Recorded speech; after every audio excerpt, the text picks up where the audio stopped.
show. My name is Justin with Justin's World, and this is the podcast that challenges the status quo of Christian living. What does that mean? Well, it means that just because you do something the same way forever and it just feels like it's the way to do it doesn't mean that you got to do it the same way all the time. Maybe it means a little less religion at times and a bit more Jesus. Maybe it means understanding what religion truly means. Maybe it means just honestly just being real with life and what's going on. What are we going to talk about today? Well, there's a lot of things that we could talk about.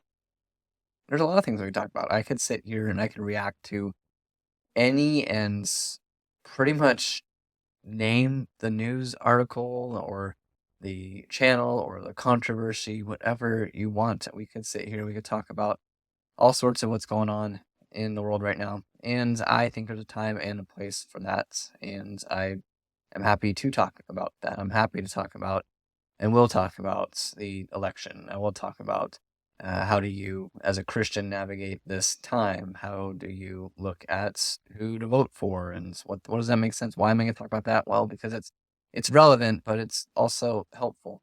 It's helpful to realize that we should be having these conversations. You should be willing to have these conversations with your friends, family, neighbors, coworkers, whomever, because there's no reason why as a country shouldn't be able to have productive conversation about current events for sure, but definitely who we're voting for to run this country and our local elections and such. So we should be able to have those conversations. And yet, I've heard this before. I don't like to talk politics. Well, that's probably not that's probably not because you just don't like it. You probably just don't know. You probably haven't had the time or haven't made the time to actually investigate what you say that you want to believe because you're just willing to go along with the crowd and go along with what's easy. And I would say that to both sides of the equation here. We're not supposed to just be this two-party system that is constantly at odds with one another here in the United States. We should remember the united part of that, but it seems like we're forgetting. Again, episode for another time, and we'll talk more. I'd like to actually pick up part of the conversation that we started on the previous episode, where I talked about the youth pastor position specifically, but also I talked a lot about church itself and how we approach doing church as an activity versus being the church. And those are two separate things. You can do church as this verb that we've created, or go to church as this place, this noun that we've made it into in a location, so to speak, or you can be the church in the way that you live and conduct your life. Ministry, for instance, is not just something you are called to do vocationally, so that only those that hold titles or positions where ministry might happen in a church context are those that are to do it. Rather, we're all called to ministry. We're all called to live our lives in a way that reflects what Jesus has done for us and who our God is and who you believe in. So if we're gonna dial all of these things back and kind of look from a 30,000 square 30,000 foot view, then perhaps perhaps we could get a little bit more specific for ourselves in the way that we look at our life and what we're choosing to partake in, what we're choosing to feed, and what we're choosing not to feed in the same way. You've heard the phrase, I'm sure, and I'm going to paraphrase it because I don't want to get into a whole needing to quote so and so for this reason or whomever actually said it. But you've got tools inside of you, and essentially, the one that you feed is the one that survives, is the one that thrives. So, what are you going to feed? What are you going to feed, and who do you want to be? All of these questions are significant questions for us as Christians. And if you're listening to this and you are not a Christian, you're welcome to continue to listen. I think much of the principle of what I'm talking about today is applicable to any aspect of life. So I'm going to talk about authenticity. Authenticity is a word for it. It's not that hard to say, but whatever. I'm going to talk about living authentically and doing so through and through for yourself. And that's, oh wow, living, no, not living for yourself, but being who God's called you to be, and not trying to cater to or blend in or fit in with what you think the world wants you to be, or what you think is most comfortable or most acceptable. And I'm talking about this today because this is actually where I feel that many of us detract from, stray away from the opportunities to have conversations about political events and get more personal with people about these things because we're so concerned with fitting in, with being part of the in crowd or not being that guy or that gal. And that's an unfortunate place to be, especially as certain values become less and less appreciated by society, let alone even celebrated at all. In fact, a lot of values are actually being mocked, trampled on, and what do we do with these things? Well, if we're just gonna remain quiet and just coast through whatever's coming next and just hope that it gets better, well, that's dumb, right? I mean, just look at the past few years, let alone the last 10, 15 years. Go back even further than that. There's a lot of things that have changed about the way that we do life. And I'm not just talking to Christians here. I'm talking to anybody listening to this. If you have been in the United States of America for the last 30 years, you've seen dramatic change in several areas, from people, from what we're into, from what trends are in, to just the way that people treat one another, to the way that we'll divide over sometimes really, really silly things, and other times much more serious things, and rightly so. And yet we're terrible at coming together and communicating and working together. And in some cases, and this again, preface for another episode coming up here, I don't know that if it comes down to certain things, I don't know that there is a working together anymore. I'm not convinced that we can. And I mean, a couple examples when it comes to the left and the right now, I'm not convinced that we can work together. There are some diametrically opposed belief systems at work there, and I'm not saying one way or the other that it can't happen again. I think that it could, but there's a lot of things that need to change. There there is far there are just far too many, and I'll save that for another episode. I do not want to get on a tangent. I want to stick to this. So circling back, uh, authentically looking at the way that you are living your life, you probably know more of what you're called to do, how you're called to live and behave. And so there's this idea of having the calling over your life altogether, and looking at, say, a job or a business that you want to build, or really whatever that might be, and a nonprofit, this, that, and the other. It could be anything. You could be just realizing that, you know what, I'm just called to, I'm not supposed to be a father, I'm supposed to be a husband, and that's what you're focusing on. It could be a lot of things. When you know what you're supposed to be doing and you do something different than that, it it signals a couple of things. One, it doesn't feel right. It doesn't feel right until you keep doing it or keep going down the path. You start to kind of numb the senses towards it. And so, yes, I'm speaking in duality here. In some cases, there is the calling on your life that you're ignoring, and then there's actively living in sin. Uh, I mean, we could get into the context there of really if they overlap too much or not, and they may in some cases, depending on where your heart's at. This is where that self check is super important. But what I'm getting at is more of the detailed aspect of living day to day, the life that you live, the interactions that you have, the opportunities that you have to demonstrate, to live out your faith, to emulate the values that you say that you believe in, that you participate in, perhaps on Sunday morning, but then conveniently kind of set it aside and put it in this nice little box, and you pretend like it's there just for when you need it, and it's not actually who you are. And the result of that is an apathetic, quiet, complacent Christianity, quiet, complacent living, where you don't step outside your comfort zone. You don't listen to the Holy Spirit. You don't step out in faith ever, because you're not actually living your faith. You're not actually living into what you claim to believe. And so there's a rub. There's a problem there. Now, am I saying that you need to be perfect? No, there is no one that's perfect, not one, except for the only one that was perfect and is perfect and is Jesus. That you're not gonna be, yes, aspire to be like Jesus, but you're not Jesus. So, like, okay, that standards. All right, we're good there, right?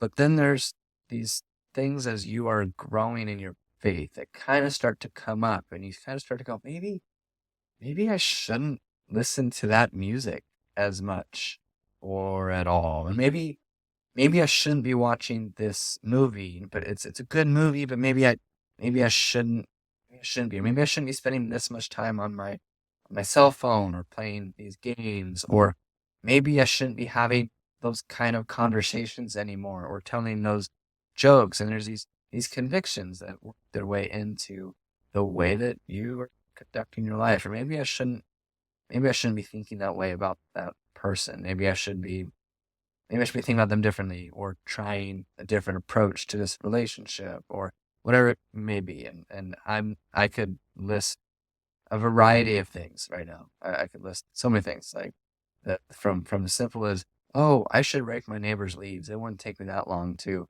I don't have time for that. Knowing that you do, like, there's something about that uh, I had the time. I felt like I could do it. I could have done it. I chose not to. Why? Because I don't know. Maybe I didn't want them to say no to make me put all the leaves back in their yard, or whatever weird fear that you have about that. There's a lot of self self counsel, we'll call it, to keep you in the path of complacency and comfort, the easy road, which we're warned about.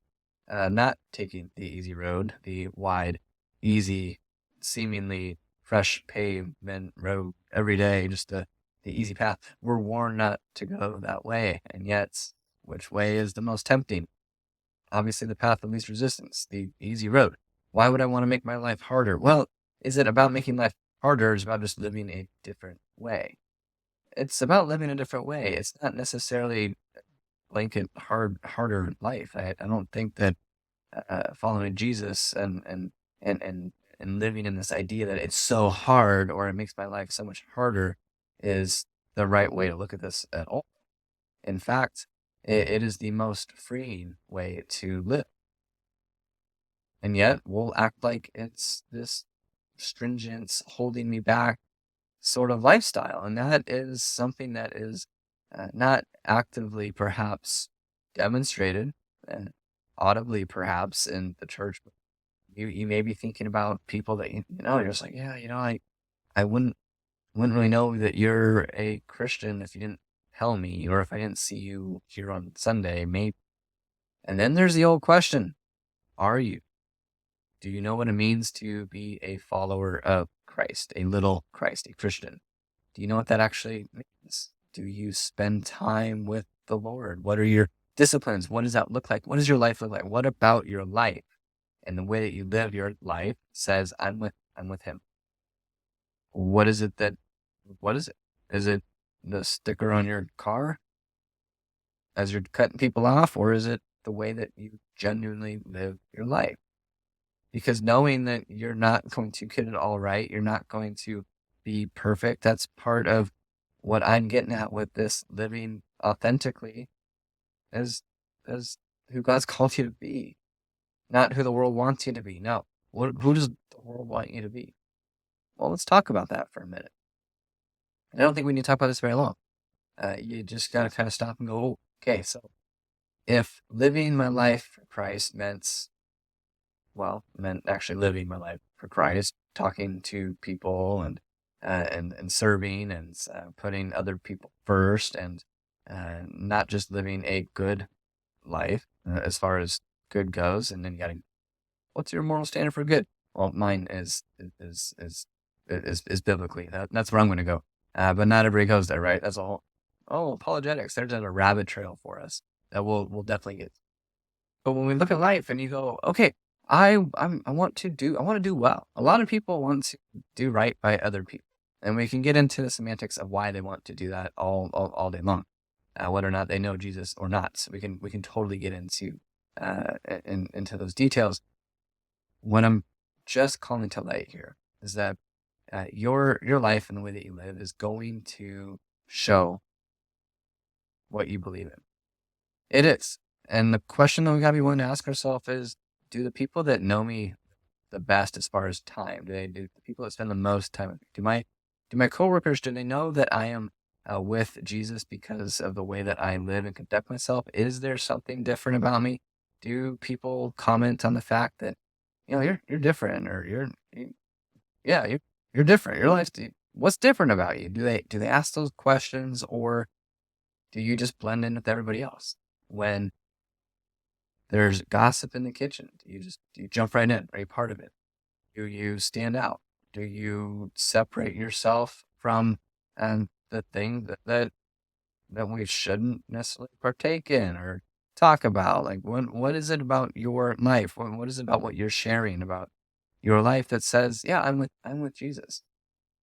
Do you take the opportunities when they're there to talk about who Jesus is and what he's done for you and for everybody?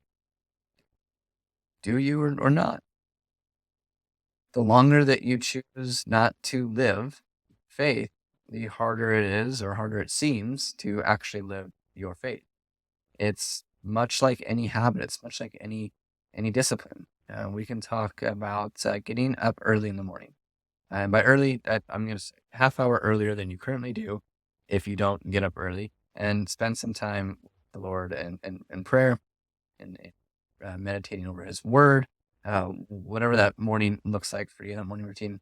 If you have never done that before and you are used to getting up just in time to get ready and get out the door to work, to be on time, or at least there within a few minutes, then you might struggle day one of choosing to get up a half hour earlier and spending some time in the Word.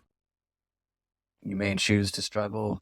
You may struggle with that day two, day three, day four. You might be really tired and wondering why you're even up and wondering what you're even reading. Day five, day six might roll around and kind of starting to go, no, I can do this. This is something that I can sustain. Day seven rolls around. Day eight, day nine, you were up too late the night before and getting up early didn't happen. So you got up just in time to get to work on day nine. Day 10, you felt so bad about not spending time in the Word that morning that you chose not to do it again because you felt guilty or what have you. And here we go again, back to, well, that didn't work. No, you were there. You just need to keep going. Yeah, you had an off day. You just need to keep going, because what will happen with these habits is they'll become part of who you are. They'll become part of who you are consistently, and that's the fuel for your day. That's the fuel for your life. And does everyone need to get up early in the morning? Early, maybe that's the wrong word for you and for your life and your routine. No, I don't think that at all. My wife, for example, she loves nap time in our house. Nap time's a great. House is quiet, kids are in bed, kids are asleep, and that's a great time for her to have that early afternoon cup of coffee, grab her Bible, and it's peaceful. She's awake, and that's a beautiful time. She has time set aside, is what I'm getting at. We need to set aside time for this relationship that we claim to have. Otherwise, you can't claim to have it, because you don't have a relationship there. And again, I'm not saying, oh, are you saying I'm not a Christian? I prayed the prayer when I was 6. I'm not saying that, but I'm not saying that either. What I'm asking myself as well, as I'm even recording this and looking at my own life and looking at the way that I live and conduct my life, is, what am I allowing to knock me off guard and catch me by surprise?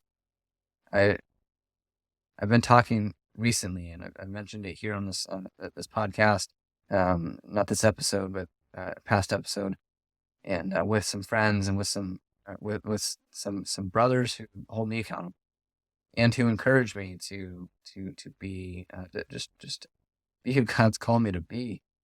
I really fell off my morning routine bandwagon. Bandwagon.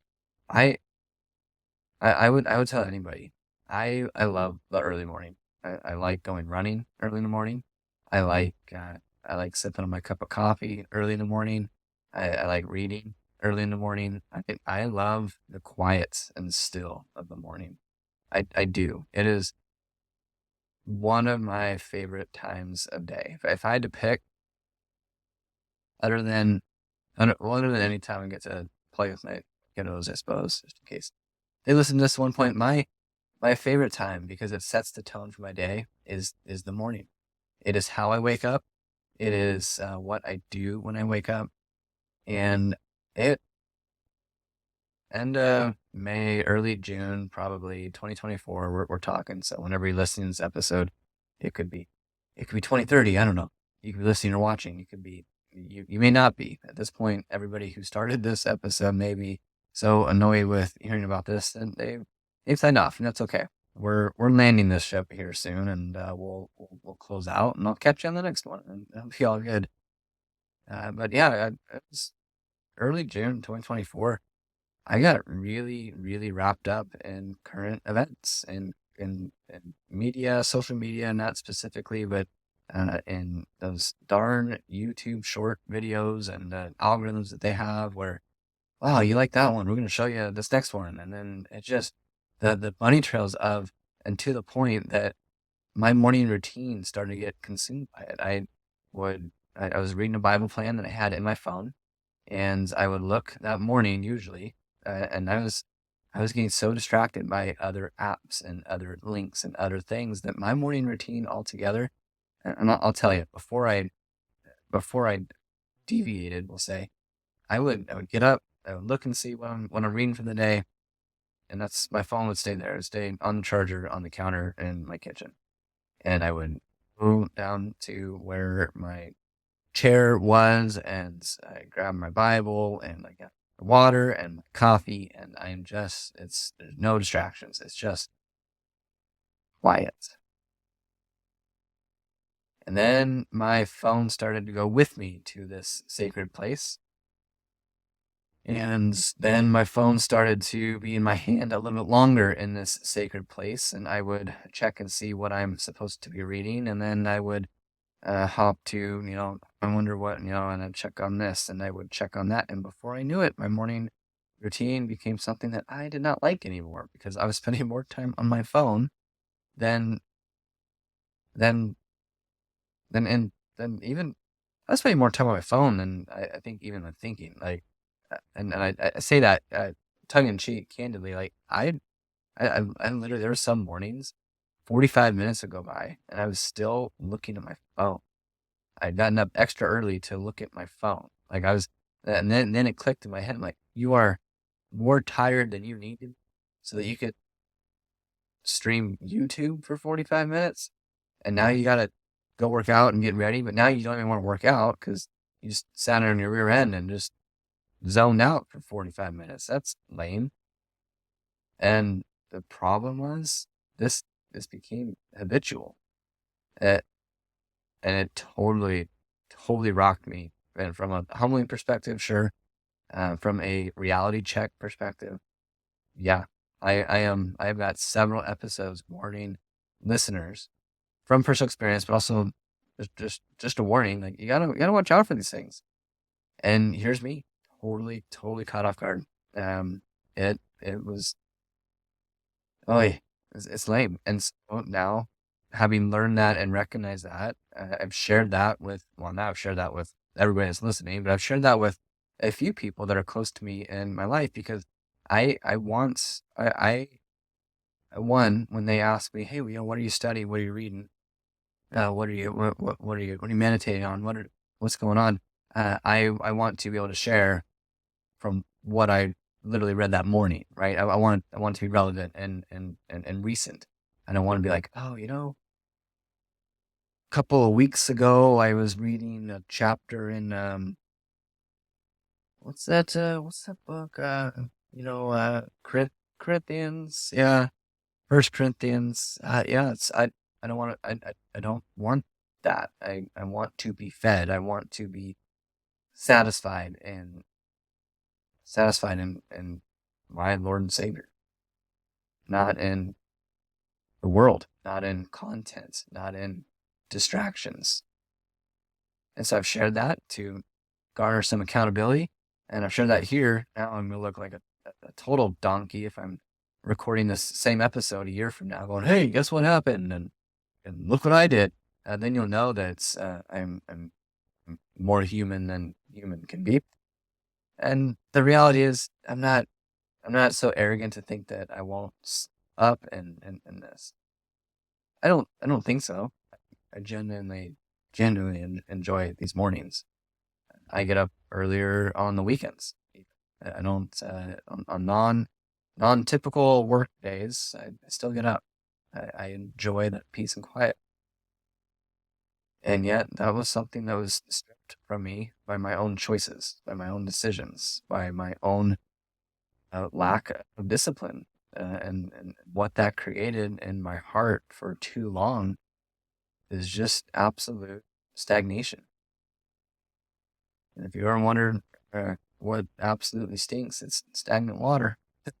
And my attitude was starting to dwindle. My perspective on people and life around me is getting more and more negative by the day. My perspective on the future was getting more and more negative.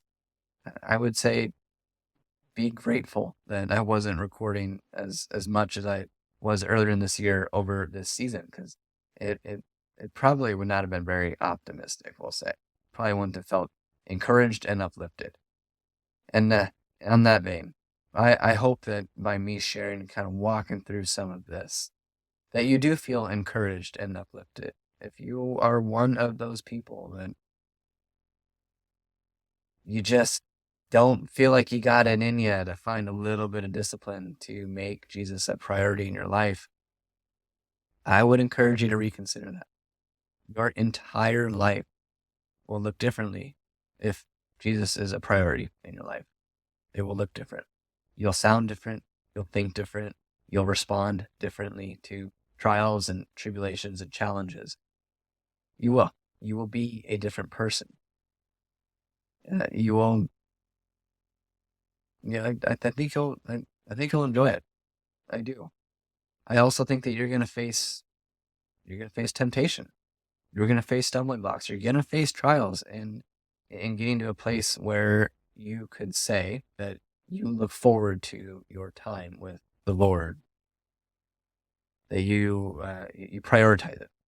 Yeah, there's gonna be some roadblocks to that. I can guarantee that. But that's what community is for. That's what consistency and perseverance are for. And that's what a desire to grow is. There are too many people that are just totally content with getting to a place in life and go, this is good enough. I'm gonna click into cruise control and just do just good enough to be just this is it. Yeah, it is what it is, and you just cruise. You just give up is what it is. You give up and you listen to, oh, you don't need to, you don't really need to read that book. You don't really need to, you don't really need those things. It's good enough. Life's good enough. I'm not talking about making a great life in the world's perspective. I'm talking about getting to know the creator of the universe better. Yeah. Yeah. No, I got better things to do than that. No, you don't. No, you don't. Let's be a people in this world, not of it. Let's be a people who prioritize the things are going to lead us to the satisfying water. The water that's actually going to quench that thirst for you. Let's prioritize going to that well. And let's be a people that encourage others to do the same. you got anything out of this episode, no, there's no fancy transition here, and not adding a bunch of video editing to make this super interesting. If you're listening on Spotify or any other platform that's audio only, I guess Spotify's not audio only now, but if you're listening and not watching, you can watch this on YouTube. You'll be able to watch this on Rumble for too long here. And you'll be able to keep up and see. And yes, this will become a bit more visually interesting, I'd say. I mean, my face might be interesting to you. It's probably not overly interesting, and there will be better content, but this is a growth journey here. There will be improvements, I promise.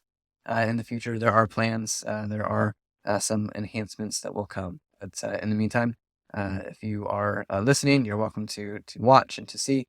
If you are watching and you're like, wow, that was pointless. You're welcome to hop over to any audio streaming service that's out there. There seems to be new ones like all the time though. So if you have a preferred service, comment down below and I'll see about getting published on that one as well.